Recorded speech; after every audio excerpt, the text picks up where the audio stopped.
예, 반갑습니다. 먼저 말씀을 좀 올리도록 하겠습니다. 역대 정권에서 사실은 이제 대통령 자문 교육개혁위원회라는 것들을 늘 꾸려왔었고, 나름의 성과를 그동안 내왔었습니다. 5.31 교육개혁안이 됐던, 7.30 교육개혁안이 됐던 여러 가지 안들을 내놨었는데, 현재의 추세로 가게 되면 국가교육위원회는 기존에 있었던 여러 교육기구보다 가장 강력한 어떤 권한을 쥐고 있었음에도 불구하고 성과를 내기는 되게 어려운 최약체 교육기구로 전락할 가능성이 상당히 있다라고 좀 보여집니다. 두 번째로 저는 국가교육위원회가 앞으로 좀 필요하다라고 하는 연구를 그동안 해왔었고 나름 기고문도 썼었는데요. 이 부분에 대해서 정말 저 같은 사람은 반성을 철저하게 해야 된다라고 생각을 합니다. 선한 취지로 제안했던 어떤 아이디어가 실제 여러 맥락에서 작동되는 메커니즘은 다른 결과를 초래할 수 있었음을 다시 한번 보게 되면서 국가교육위원회를 필요하다고 주장해 왔었던 연구와 주장으로 떠들었던 저 같은 사람은 정말 철저히 반성을 하고 저의 반성으로부터 시작을 하겠습니다. 그러면 왜 국가교육위원회를 만들었는가라고 봤었을 때는 우리 교육계의 여러 가지 난제와 숙제가 잘 안 풀렸다. 여러 가지 늘 실패해 왔었다라고 하는 부분들 그리고 정권 교체에 따라서 정책이 냉탕과 온탕을 오고 가고 있는 어떤 그런 구조들이라든지 중앙정부가 모든 정책들을 독점하는 이런 구조들을 좀 더 깨고 소위 거버넌스라고 하는 구조들을 가지고 바텀업 방식과 풀뿌리 방식에 의해서 정책들을 설계해야 한다라고 하는 요구가 강하게 있었습니다. 그럼에도 불구하고 이제 교육부 같은 경우에 이제 나름 노력도 해왔었지만 이 교육부를 통한 그동안의 그 어떤 개혁 방안 자체가 늘 한계에 부딪혀 왔었기 때문에 이 방식으로는 안 되기 때문에 새로운 루트를 이제 찾아낸 게 아마 국가교육위원회였다라고 봅니다. 그래서 여러 법률들을 보시면 뭐 자주성이라든지 전문성이라든지 정책 중립성을 상당히 강조하고 있고 또 구속력도 있습니다. 그래서 자문기구는 그냥 중앙부서에서 무시해도 그만이지만 이 법안을 보시게 되면 각 기관, 뭐 단체, 지방자치단체, 중앙행정기관에 의령을 수렴해야 하고 또 통보할 수 있는 그리고 추진해야 한다라고 하는 것까지 나와 있기 때문에 구속력을 갖고 있는 그러한 조직이다라는 것을 우리가 알 수가 있습니다. 그러면 이제 과연 법률의 취지대로 국가교육위원회가 운영되고 있고 성과를 내고 있는가라는 질문을 생각해 보면 아마 이 자리에 많은 분들이 오신 이유도 이런 것 같습니다. 우리가 애초에 꿈꿔왔었던 이 설립 목적과 취지는 사라진 채 갈등만 지금 심각하게 노출되고 있는 상황이 오고 있는 거고요. 이런 식으로 운영될 바에는 굳이 국가교육위원회가 현재의 법적 위상을 가져갈 필요가 있겠는가. 그냥 기존처럼 자문기구 수준으로 가면서 거버넌스를 만들어가는 게 더 나은 것 아닌가라는 이제 의견까지도 최근에는 다시 나오고 있습니다. 물론 이제 국가교육위원회가 설립할 때부터 사실 여러 가지 쟁점도 있었고 우려도 있었습니다. 그런 것들을 감안하고서라도 이제 이런 것들을 만드는 것들이 필요하겠다라는 관점 속에서 여러 법안들이 그동안 제안되었고 그러면서 이제 국가교육위원회가 열매로 나오게 되어졌었습니다. 근데 지금 상황은 어떻습니까? 예를 들면 이제 2024년도 9월 10일 날 국가교육위원회 중장기발전전문위원회 위원들이 결국 참다가 뛰쳐나와서 성명서를 발표하였습니다. 이 안을 보게 되면 소통이 없고 다수파의 전횡으로 이루어지고 있다. 그리고 사회적 합의를 도출하기 어렵다라고 하는 거에 대해서 내부적인 어떤 위원들로서의 답답함을 갖고 있는 거고요. 또 10월 7일 날 국가교육위원회 일부 위원들께서 7가지 장애물을 이야기했어요. 극단적인 정파적 구성, 사회적 합의의 실종, 의견 수렴의 부재, 소통의 차단, 강구한 비밀주의, 교육부의 들러리 역할, 위원장의 국회의원한 리더십과 독단주의라고 하는 그 내부의 어떤 심각한 문제들을 지금 오죽하면 뛰쳐나와서 드러냈겠습니까? 그러면 국가교육위원회를 향한 주요 비판은 어떤 겁니까? 첫 번째로 거수기 역할을 했다라고 하는 겁니다. 2022 개정교육과정 고시 과정도 그랬고 2028 대입안 과정에서 현장에서 좀 여러 우려하는 목소리들이 있었거든요. 그럼 그런 내용들에 대해서 다시 한번 교육부는 그렇게 흘러간다고 하더라도 국가교육위원회에서는 좀 더 현장의 의견을 수렴해서 내부 조정을 하거나 좀 내용을 좀 바꿔주거나 현장의 의견들을 수렴했어야 되는데 거의 그냥 교육부의 이중대 내주는 거수기 역할만 했다라는 여러 교원단체와 시민사회 비판이 따갑습니다. 두 번째로는 존재감이 상실되었다라는 거죠. 윤석열 정부에 있어서의 주요 정책 의제의 주도권은 현재 교육부에 있고 장관이 주도하고 있는 사안들입니다. 국가교육위원회의 존재감은 보이지 않는 것이죠. 의대 정원 확대만 하더라도 사실 이건 연구에 기반한 중장기적인 어떤 로드맵 속에서 나와야 할 방안이거든요. 이러한 갈등의 문제 상황 속에서 국가교육에는 그걸 본인들의 어떤 책무로 인식하고 있을까요? 그러다 보니까 성과가 없는 것이죠. 물론 내부적으로는 우리 인원이 얼마 없다, 예산도 얼마 없다라고 하는 볼멘 목소리를 내기도 있습니다만 제가 봤었을 때는 그래도 위원, 전문위원, 숙련된 공무원도 상당히 많이 있는 부분들을 놓고 봤었을 때 좋은 조건임에도 불구하고 성과를 낸 적이 없다라는 것들입니다. 그런데 지금 국가교육위원회 한번 그 홈페이지에 들어가 보시면 해명하기 바쁜 거예요. 지금 다 이거는 아니다, 사실은 이렇습니다라고 하는 해명에만 내놓고 있는데 일부 위원의 아이디어다라고 얘기를 하고 있거든요. 근데 안을 보면 이제 일부 흘렀던 아이디어를 보면 뭐 고교평균화 해체라든지 내신의 외부평가 이런 것들이 들어와 있습니다. 이런 거는 정말 너무나도 과거로 퇴행하고 있는 방안들인데 그러니까 이런 것 자체가 아이디어로 나왔다라는 것 자체는 위원 구성에 있어서 이미 심각한 문제가 있었다라고 볼 수가 있고요. 두 번째로는 이제 내부 합의된 바가 없다라는 이제 해명 자료를 내놓고 있거든요. 제가 봤었을 때 국가교육위원회는 공론회장에서 현장 의견을 좀 청취하고 여론을 수렴하면서 그 수렴되어졌던 내용들을 가지고 연구진과 전문위원들이 수기해서 정리를 해야 되는데 이런 과정이 없는 상태에서 폐쇄적인 방식들로 아이디어가 나오는 방식들로 가고 근데 이런 것들이 또 내부적으로도 소통도 잘 안 되고 있다 보니까 이 결과적으로 이제 바깥으로 나오게 되는 이러한 상황 가운데에서 내부 갈등만 증폭하고 결국 현장에 피로감만 안겨주고 있다라고 봐야 될 것 같습니다. 그러다 보니까 여러 층위에서의 국가교육위원회에 대한 어떤 비판적인 현실들이 많이 나오고 있는 상황인 건데 한마디로 소통이라든지 현장 의견 미흡 그리고 이런 문제들을 해결해 나갈 수 있는 내적인 어떤 역량 이런 것들이 지금 없는 상태가 아닌가 이렇게 봐야 될 것 같습니다. 이런 와중에 국가교육위원회가 이제 중장기 발전 계획을 지금 이제 준비하고 있는데 크게 세 가지 문건입니다. 하나는 KDI가 집필하고 9월 25일 토론회 때 발표했던 발전 계획안이고요. 두 번째가 중장기 발전 계획 전문위원회에서 일부가 집필하고 이게 이제 일부의 언론으로 노출되어서 나왔던 20페이퍼의 모습이고요. 세 번째가 이제 서강대 김영수 교수팀에서 한 1억 5천 정도로 지금 예산을 받아서 운영한 연구 보고서 세 편이 이제 지금 현재로서는 윤곽을 잡을 수 있는 내용들이다라고 봐야 될 것 같은데 조금 이제 구체적인 문서가 지금 없는 상태이기도 하고 또 간접적으로 정부에 의존해서 오다 보니까 이걸 좀 종합적으로 좀 이렇게 진단하기에는 조금 어려운 상황입니다. 그럼에도 불구하고 한번 이제 퍼즐을 좀 맞춰 보면 일단 이제 이게 토론회 때 발표되어졌던 안이거든요. 여기 보시면 이제 비전이 나와 있고 핵심 가치와 목표와 어떤 나름의 한 12가지 정도의 어떤 이제 나름의 세부 방안들이 나와 있고 과제가 제시되어져 있습니다. 그리고 이제 그동안 이제 그 전문위원들의 어떤 페이퍼에서 나왔던 일부의 자료들이 좀 있는 그리고 이제 연구 보고서의 일부의 내용들이 지금 이렇게 흘러다니고 있는 상황을 한번 종합해서 일단 보게 되면 첫 번째로는 이 정책들이 왜 나왔을까에 대해서 사실은 이 공감대라든지 소통의 과정이 없는 상태에서 한마디로 갑툭튀가 되는 느낌입니다. 예를 들면 수능 이원화 같은 경우만 하더라도 지금 학령 인구 감소의 상황이라든지 경쟁의 압력이 약화지고 있는 어떤 그런 상황이라든지 공교육 정상화의 관점에서 놓고 봤었을 때 어떤 대입 전형이 정말로 필요한 것인가에 대한 이런 것들이 검토가 돼야 되는데 갑자기 이제 뭐 수능 이원화 이런 얘기들이 이제 툭 나오고 있는 이런 방식들이다라고 봐야 되는 것 같습니다. 두 번째로는 학교에서도 학교 교육 계획을 세울 때 나름 최소한의 공동체의 의견들을 수렴해 나가는 과정들이 있거든요.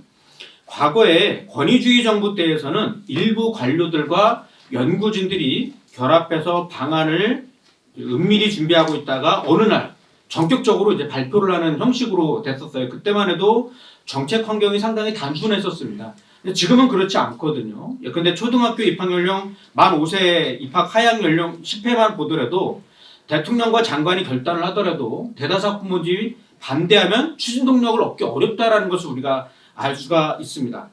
그러면 이번에 발표했었던 내용을 보면 비전과 방향에는 뭐 다 저희가 동의를 합니다. 근데 그런 구체적으로 그래서 뭐를 어떻게 할 거냐에 대해서는 내용이 나와 있지 않습니다. 그러다 보니까 너무 무난해서 문제다라고 하는 거고요.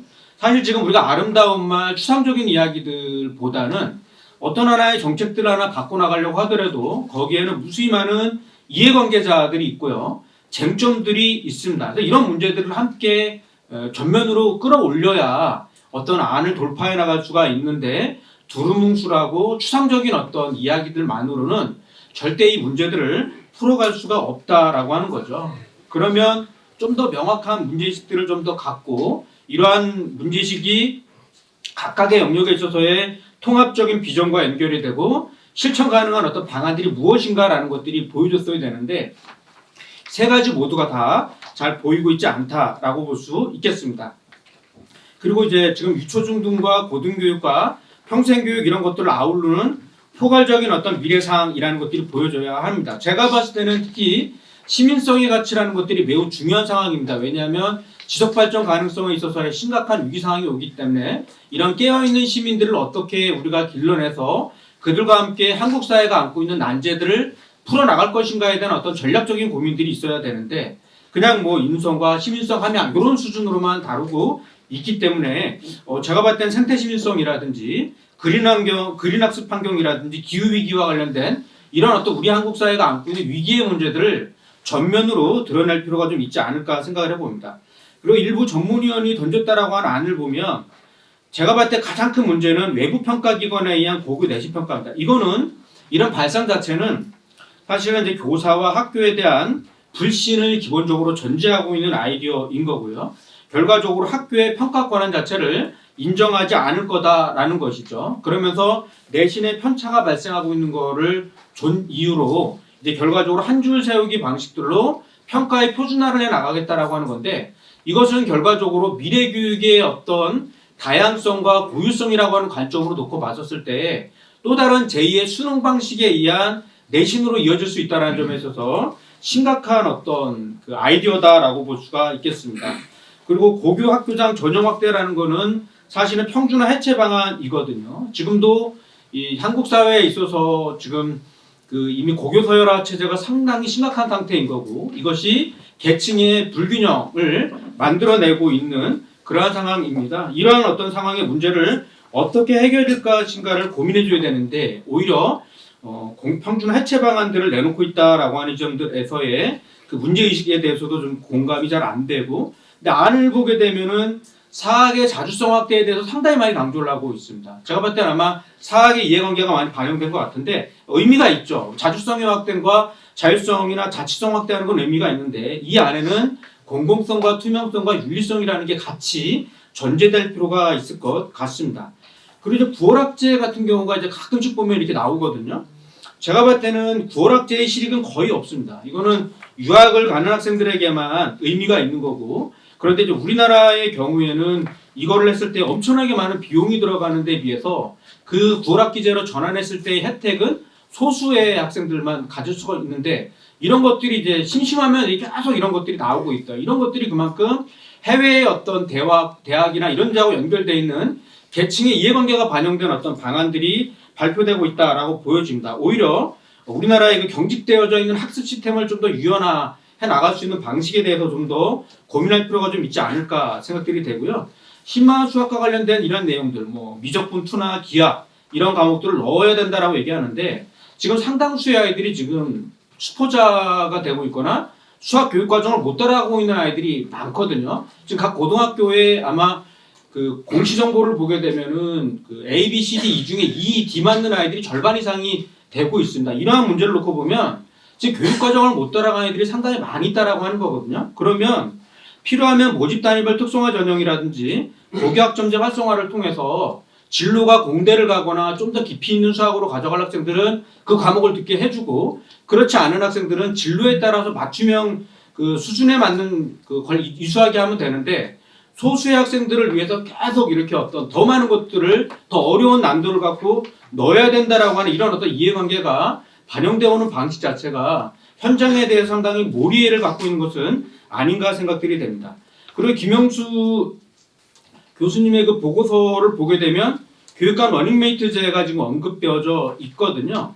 근데 제가 봤었을 때는 직선제가 이제 시작된 지 얼마 안 되는 상황들이지 않습니까? 이제 그렇게 보면은 오히려 이런 일부의 문제 때문에 성급한 폐지를 이야기하기보다는 차라리 청소년 16세로 선거연령 하향을 내리거나 교직원들도 정치기본권 보장을 해주거나 선거교육을 좀 더 적극적으로 보장해 줌으로써 어떤 선거에 관한 공약에 관한 정보 유통이 제대로 되게끔 해주는 방식들을 좀 고민해 나가야 되는데 그냥 러닝메이트제라고 하는 현재 그런 어떤 쉬운 방식에 대한 어떤 아이디어를 제시하고 있다라는 지점들 그리고 대학 입학 전형에 있어서도 오히려 제가 봤었을 때는 지금 계층의 불평등 현상이 지역 불평등 현상으로 오고 있기 때문에 한국은행의 방안 같은 것들을 뭐 전면할 수는 없다고 하더라도 오히려 지역균형 선발제나 사회통합 전형 같은 것들을 대학과 취업 영역으로 좀 더 확장해서 의대나 로스쿨 등에서 거점 국립대 중심으로라도 거기에 해당 지역에서 뭐 중학교나 고등학교를 졸업한 학생들이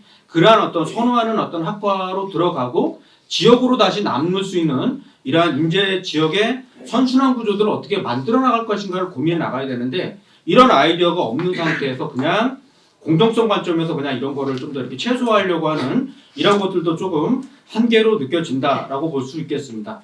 그리고 이제 교원 양성이라든지 임용 시스템 같은 경우에도 좀 더 현장성이라든지 지역성의 문제를 어떻게 풀어나갈 것인가. 지금 그 현장에서 요구하고 있는 교사들이 부딪히고 있는 여러 가지 그 어려움들이 있는데 예를 들면 생활지도라든지 학폭 대응이라든지 상담이라든지 이런 것들이 되게 중요한 건데 지금 현재 교사 교대나 사대 같은 경우에는 계속 교과 지식 중심으로 운영되고 있거든요. 그러니까 교육과정하고 현재 교사들이 나가서 가져가야 할 직무 역량이 좀 불일치하고 있는 심각한 문제가 있습니다. 이런 문제들을 어떻게 풀어갈 것인가부터가 고민이 되어야 어떤 방안들이 나오게 되는데 이런 거에 대한 문제의식들이 잘 보이고 있지 않다. 그리고 평생 직업교육 같은 경우에는 게임 체인저이기 때문에 예산도 지금 얼마 안 되는 이런 문제들에 대해서 좀 더 집중해서 대안들을 만들어 나가고 대학의 위기를 좀 더 해체해 나가기 위해서 국공립대학교의 위상 강화라든지 평생교육, 직업교육에 대한 기능과 역할들을 고등교육이 좀 더 가져감으로써 학부 중심의 대학 체제를 좀 더 바꿔나갈 수 있는 어떤 이런 구조들을 모색할 필요가 있을 것 같습니다. 뒤에 가서 이제 마무리를 좀 짓겠습니다. 저는 현재 국가교육위원회 같은 경우는 첫 번째로는 지금 이대영 원장은 더 이상 이 국가교육위원회를 운영할 만한 리더십과 역량이 안 된다라고 봅니다. 이 구조를 또 끌고 나갔을 때는 연전연패라고 저는 봅니다. 그런 의미에서 국가교육위원회 이배용 위원장의 교체를 저는 강력하게 촉구를 말씀드리고요. 두 번째로는 지금 인사검증 같은 것들이 안 된 상태에서 들어가고 있죠. 국가교육위원회가. 그래서 저는 인사청문회를 거쳐서 임명할 수 있도록 제도를 좀 개선할 필요가 있다라고 보고요. 그다음 중장기 발전 방안 같은 경우에 수립을 좀 더 연기하고 좀 더 충분한 논의와 합의 과정을 거쳐야 된다. 특히 국민참여위원회 같은 경우에는 되게 중요한 소통이고 경청의 창구이거든요. 근데 지금 이 위원회가 무슨 역할을 하고 있는지를 전혀 알 수가 없습니다. 대의체계 구성이라든지 방안의 구체화 방안, 그러니까 제안이 방안으로 전환될 수 있는 내부 기획 시스템이 좀 있어야 되는 거죠. 안 그러면 제안만 하다가 다 끝나는 방식들이기 때문에 이런 문제들을 좀 다시 고민해 보자. 그리고 연구 역량, 협업 역량, 정책 개발과 기획 역량 중심으로 전문위원들을 새롭게 재구성할 필요가 있다라고 봅니다. 결국 이제 이 기존의 입시 경쟁 프레임에서 벗어날 수 있는 평생 직업 고등교육 모델을 통한 새로운 프레임들을 좀 만들어 나가고 엘리트와 강남과 분단, 상위권 중심의 논의에서 벗어나서 약자와 소외된 그룹, 농어촌 그룹, 다문화의 시선에서 현행 정책과 제도의 모순관계를 드러내야 한다. 그리고 우리 현재의 질서를 깰 수 있는 책임교육, 공화주의, 역량, 자치, 지역과 학생과 현장 중심의 어떤 가치와 비전과 방향을 가지고 새롭게 일관되게 정책들을 구성해야 되고요. 아동과 청소년의 성장과 행복을 중심에 놓고 정책을 새롭게 설계해야 된다. 그리고 행정과 조직과 인사와 감사와 관련된 성역 없는 혁신 방안을 제시해야 되는데 지금 현재의 안들을 보면 제가 볼 때 기득권을 건드리지 않는 안들이 대단히 많이 있습니다. 이래 갖고는 새로운 안들을 설계하기가 상당히 어려울 거다라고 좀 보여지고요. 지속발전 가능성의 위기시대를 헤쳐나갈 수 있는 시민성 향상의 방점을 찍어야 된다. 그리고 새로운 학력권에 대한 어떤 설계를 해야 정책적인 상상력들이 가능해질 거다라고 봅니다. 그리고 미래 교육에 대한 방향은 AI와 디지털에 있지 않습니다. 이건 도구이지 목표가 아닙니다. 기존의 정책에 대한 어떤 비판적 검토와 성찰, 반성을 통해서 대안을 제시해야 되는데 현재의 안들을 보면 교육부의 안과 큰 차이가 없어 보이는 것은 아닌가에 대한 우려를 제시하면서 저희 발제를 마치겠습니다. 감사합니다.